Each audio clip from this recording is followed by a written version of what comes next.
कुछ फैसले इंसान को वक्ती सुकून तो दे देते हैं, मगर उनकी कीमत पूरी जिंदगी चुकानी पड़ती है। जब मोहब्बत जिद बन जाए और अना अकल पर हावी हो जाए तो अंजाम अक्सर आंसुओं के सिवा कुछ नहीं होता। ये कहानी भी एक ऐसी ही मोहब्बत की है जो हद से आगे निकल गई। कामयार मौलवी साहब को गाड़ी में बिठाकर सीधा आयरा के घर पहुंचता है।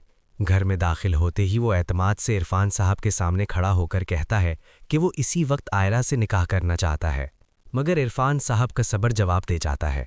वो गुस्से में कामयार को धक्का देकर बाहर निकाल देते हैं और दो टोक अल्फाज में कह देते हैं कि उनकी बेटी कोई चीज़ नहीं जिसका फैसला ज़बरदस्ती किया जाए, और ना ही वो कभी इस लड़के से उसका रिश्ता जोड़ेंगे।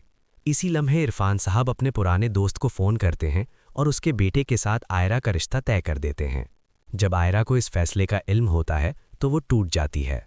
रोते हुए अपने वालिद के सामने हाथ जोड़कर कहती है कि वो किसी और से शादी नहीं कर सकती, मगर इरफान साहब जज्बात में आकर ऐसी बात कह देते हैं जो आयरा के लिए नाकाबिले बर्दाश्त होती है।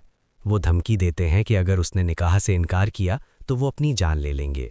बाप की जान के खौफ से आयरा मजबूरन हाँ कर देती है। दूसरी तरफ इश्तियाक कामयार के पास आकर उसे खबर देता है कि आयरा की शादी कल तय कर दी गई है। ये सुनकर कामयार के लिए ज़मीन तंग हो जाती है। वो इस ख्याल को बर्दाश्त नहीं कर पाता कि आयरा किसी और की हो जाए। गुस्से और जुनून में वो एक निहायत घटिया रास्ता इख्तियार करता है। वो किराए के लोगों से आयरा की एक झूठी वीडियो बनवा लेता है ताकि उसकी बदनामी हो और शादी टूट जाए। निकाह का दिन आता है। फालिक आयरा को दुल्हन बनाकर हॉल में लाती है। आयरा बेहद खूबसूरत लग रही होती है, मगर उसकी आंखों में खौफ और उदासी साफ झलक रही होती है। इसी लम्हे कामयार वो जाली वीडियो दुल्हे और उसके घर वालों के मोबाइल पर भेज देता है। वीडियो देखते ही सबके चेहरों का रंग बदल जाता है। दुल्हा सबके सामने चीख कर कहता है कि वो ऐसी लड़की से शादी नहीं कर सकता। इरफान साहब सबके सामने हाथ जोड़कर मिन्नत समाजत करते हैं, कहते हैं कि ये सब झूठ है, उनकी बेटी बेकसूर है, मगर कोई सुनने को तैयार नहीं होता। बारात वापस लौट जाती है। भरी महफिल में बेइज्जती हर बेटी का घर टूटने का सदमा इरफान साहब बर्दाश्त नहीं कर पाते और वो वहीं सीने पर हाथ रखकर गिर पड़ते हैं। घर में कहराम मच जाता है। आयरा और फालिक उन्हें फ़ौरन अस्पताल ले जाती हैं। डॉक्टर बताते हैं कि हालत निहायत नाजुक है और सिर्फ दुआ ही काम आ सकती है।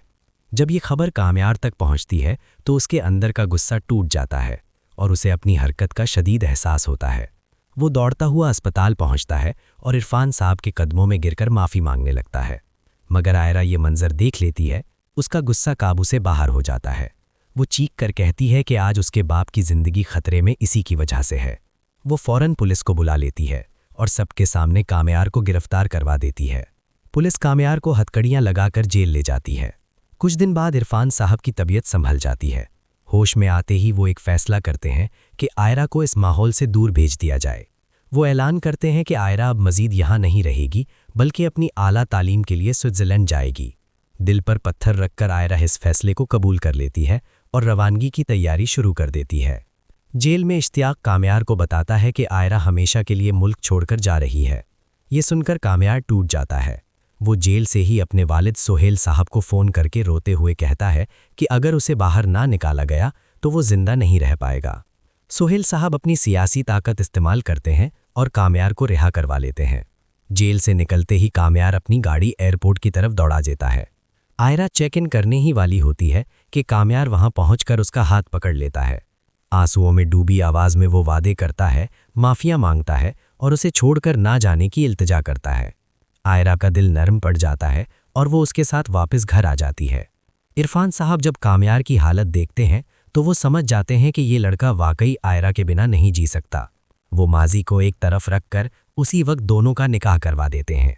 अब सवाल ये है, क्या मोहब्बत में हर हद पार करना दुरुस्त है? क्या कामयार का किया हुआ माफ़ किया जा सकता है? अगर आपको हमारी वीडियो पसंद आई हो तो लाइक करें, चैनल को सब्सक्राइब करें और बेल आइकन को भी ज़रूर प्रेस कर दें।